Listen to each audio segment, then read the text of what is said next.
ಶ್ರೀದೇವಿ ಮಹಾತ್ಮೆ 7ನೇ ಅಧ್ಯಾಯ. ಬಿಡಾಲಾಸುರನ ವಧೆ. ಚಿಕ್ಷುರನ ವಧೆಯಾದ ನಂತರ ದೇವಿಯ ಉಗ್ರರೂಪವನ್ನು ನೋಡಿ ರಾಕ್ಷಸ ಸೈನ್ಯವು ಹೆದರಿ ಓಡಿತು. ಆಗ ಮಹಾಬಿಡಾಲನೆಂಬ ರಾಕ್ಷಸನು ತನ್ನ ಮಿತ್ರನನ್ನು ಕೊಂದ ಆ ಹೆಂಗಸನ್ನು ಬಿಡಬಾರದು ಎಂದು ನಿರ್ಧರಿಸಿ ದೇವಿಯ ಮೇಲೆ ಅಸ್ತ್ರಗಳ ಮಳೆಗೆರೆದನು. ದೇವಿಯು ಆ ಬಾಣಗಳನ್ನು ತಡೆಗಟ್ಟಿ ಅವನ ಸೈನ್ಯವನ್ನು ನಾಶ ಮಾಡಿ 100 ಬಾಣಗಳಿಂದ ದೈತ್ಯನನ್ನು ಹೊಡೆದಳು. ಆಗ ದೈತ್ಯನು ದೇವಿಯ ಮೇಲೆ ಗದಾಪ್ರಹಾರವನ್ನು ಮಾಡಿದನು. ದೇವಿಯ ಬಾಣಗಳು ಆ ಗದೆಯನ್ನು ಅರೆಕ್ಷಣದಲ್ಲಿ ಮುರಿದು ಹಾಕಿತು. ಆಗ ಆ ದೈತ್ಯನು ದೇವಿಯ ವಾಹನವಾದ ಸಿಂಹದ ಮೇಲೆ ಬಾಣ ಪ್ರಯೋಗವನ್ನು ಮಾಡಿದನು. ರಾಕ್ಷಸನು ಭಯಂಕರವಾಗಿ ಗರ್ಜಿಸಿ ಅಟ್ಟಹಾಸ ಮಾಡಿದನು.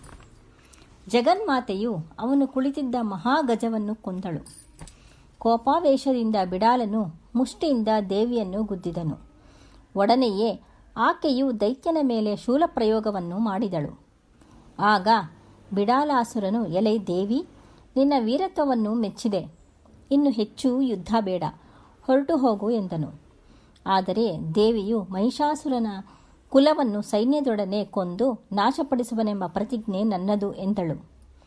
ಆಗ ಬಿಡಾಲನು ಬ್ರಹ್ಮಾಸ್ತ್ರವನ್ನು ಆಕೆಯ ಮೇಲೆ ಪ್ರಯೋಗಿಸಿದನು. ಆಗ ಸಪ್ತಸಾಗರಗಳ ನೀರು ಒಣಗಿ ಹೋಯಿತು. ದಿಕ್ಪಾಲಕರ ಪಟ್ಟಣಗಳು ಸುಟ್ಟು ಹೋದವು. ದೇವತೆಗಳು ಹೆದರಿದರು. ಬ್ರಹ್ಮಾಸ್ತ್ರವು ಪ್ರಕಾಶಮಾನವಾಗಿ ಹೊಳೆಯುತ್ತಾ ದೇವಿಯ ತೋಳುಬಂದಿಯಲ್ಲಿ ರತ್ನವಾಗಿ ಸೋರಿಹೋಯಿತು. ಬಿಡಾಲನು ಮತ್ತೆ ಕೋಪದಿಂದ ದೇವಿಯ ಮೇಲೆ ಮುಷ್ಟಿಯುದ್ಧವನ್ನು ಮಾಡಿದನು.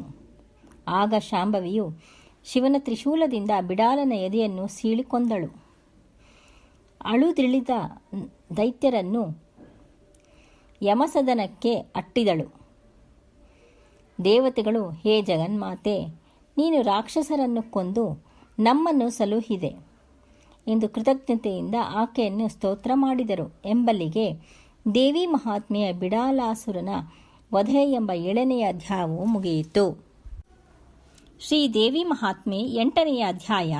ಮಹಿಷಾಸುರ ಸಂಹಾರ. ಬೃಹತ್ತಾದ ರಣರಂಗದಲ್ಲಿ ರಾಕ್ಷಸ ಸೈನ್ಯ ನಾಶವಾಯಿತು.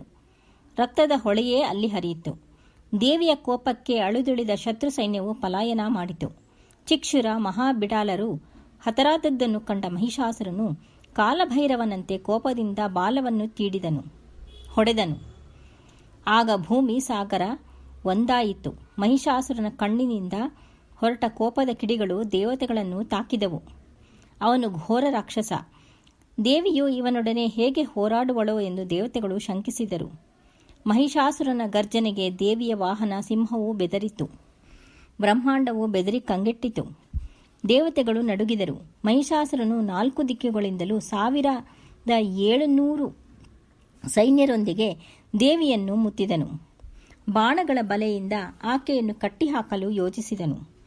ಬರಸಿಡಿಲಿನಂತೆ ಎರಗಿದ ಬಾಣಗಳನ್ನು ದೇವಿಯು ತುಂಡರಿಸಿ ಅಸುರನ ವಾಹನ ಸಾರಥಿ ರಥಗಳನ್ನು ನಾಶಪಡಿಸಿದಳು. ಆಗ ಮಹಿಷಾಸುರನು ಜಗದಂಬೆಯ ಮೇಲೆ ಪಾಶವನ್ನು ಬೀಸಿದನು. ಆಗ ದೇವಿಯು ತನ್ನ ಖಡ್ಗದಿಂದ ಪಾಶವನ್ನು ಕತ್ತರಿಸಿ ಹಾಕಿದಳು. ಮಹಿಷಾಸುರನು ತನ್ನ ಭಯಂಕರವಾದ ಖಡ್ಗದಿಂದ ಸಿಂಹವನ್ನು ಹೊಡೆದನು. ದೇವಿಯು ಆ ಏಟನ್ನು ತಪ್ಪಿಸಿಕೊಂಡು ರಾಕ್ಷಸನ ಮೇಲೆ ಗದಾಪ್ರಹಾರ ಮಾಡಿದಳು. ಅವನ ಖಡ್ಗವನ್ನು ವಜ್ರಾಯುಧದಿಂದ ತುಂಡರಿಸಿ ಹಾಕಿದಳು.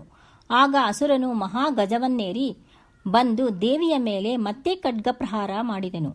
ಸಿಂಹವು ಅವನ ಆನೆಯನ್ನು ಸೀಳಿ ಹಾಕಿತು. ಹೀಗೆ ಮಹಿಷಾಸುರನಿಗೂ ದೇವಿಗೂ ಭೀಕರವಾದ ಯುದ್ಧ ನಡೆಯಿತು. ದೇವಿಯು ಮುಸಲ, ಶೂಲ, ಚಕ್ರ, ಮುದ್ಗರ, ಬಾಣ, ಗದೆ, ಪರಕ್ಕು ಮೊದಲಾದ ಆಯುಧಗಳನ್ನು ಪ್ರಯೋಗಿಸಿದಳು. ಈ ಘನಘೋರ ಯುದ್ಧವನ್ನು ನೋಡಲಾಗದ ಅನೇಕರು ಮೂರ್ಛೆ ಹೋದರು. ತ್ರಿಮೂರ್ತಿಗಳು ಮಾತ್ರ ಜಗನ್ಮಾತೆಯ ವೀರತ್ವವನ್ನು ಹೊಗಳುತ್ತಿದ್ದರು. ಮಹಿಷಾಸುರನ ಬಾಣಗಳಿಂದ ಸಮುದ್ರಗಳು ಬತ್ತಿದವು. ಭೂಮಿ ಛಿದ್ರವಾಯಿತು. ಅವುಗಳಿಂದ ಹೊರಟ ಜ್ವಾಲೆಗಳು ಬ್ರಹ್ಮಾಂಡದ ಉದ್ದಗಲಕ್ಕೂ ವ್ಯಾಪಿಸಿತು. ಮಹಿಷಾಸುರನು ಮತ್ತೆ ಖಡ್ಗವನ್ನು ಹಿಡಿದು ದೇವಿಯ ವಾಹನವಾದ ಸಿಂಹವನ್ನು 300 ಬಾರಿ ಎತ್ತಿ ಕುಕ್ಕಿದನು. ಅವನ ಗರ್ಜನೆಗೆ ಸಿಂಹವು ಮೂರ್ಛೆ ಹೋಯಿತು. ಬ್ರಹ್ಮಾಂಡವು ನಡುಗಿತು. ಆಗ ದೇವಿಯು ಮಹಾಕೋಪದಿಂದ ಮಹಿಷಾಸುರನನ್ನು ಶೂಲದಿಂದ ತಿವಿದು ಅವನ ನಡುವನ್ನು ಗದೆಯಿಂದ ಅಪ್ಪಳಿಸಿ ಹುಂಕರಿಸಿದಳು. ಅಸುರನು ಅಸಂಖ್ಯಾತ ಪರ್ವತಗಳನ್ನು ಕಿತ್ತು ದೇವಿಯ ಮೇಲೆಸೆದನು. ಕ್ಷಣಾರ್ಧದಲ್ಲಿ ಅವು ತುಂಡು ಆಯಿತು. ಆಗ ತ್ರಿಮೂರ್ತಿಗಳು, ತಾಯಿ, ಈ ರಾಕ್ಷಸನನ್ನು ಹೆಚ್ಚು ಕಾಲ ಇರಗೊಡಬೇಡ, ಮಧುಪಾನವನ್ನು ಮಾಡು. ಆದ್ದರಿಂದ ನೀನು ಈ ರಕ್ಕಸನನ್ನು ನಿಮಿಷಾರ್ಧದಲ್ಲೇ ನೆಲಕ್ಕೆ ಒದಗಿಸಬಹುದು ಎಂದು ಹೇಳಿದಳು. ದೇವಿಯು ಮಧುಪಾನ ಮಾಡಿದಳು. ಕೆಂಪೇರಿದ ಕಣ್ಣುಗಳಿಂದ ಕಿಡಿಕಾರುತ್ತಾ ಹೂಂಕರಿಸಿದಳು. ಮುನ್ನುಗ್ಗಿ ಮಹಿಷಾಸುರನನ್ನು ಒದ್ದು ಕಾಲಡಿಯಲ್ಲಿ ಕೆಡವಿಕೊಂಡು ಶೂಲದಿಂದ ತಿವಿದು ಎದೆ ಮೇಲೆ ನಿಂತು ಅವನ ತಲೆಯನ್ನು ಖಡ್ಗದಿಂದ ಕಡಿದು ಹಾಕಿದಳು. ಮಹಿಷಾಸುರನು ಮಡಿದನು. ಇಂದ್ರಾದಿ ದೇವತೆಗಳು ಜಯಕಾರವನ್ನು ಮಾಡಿದರು.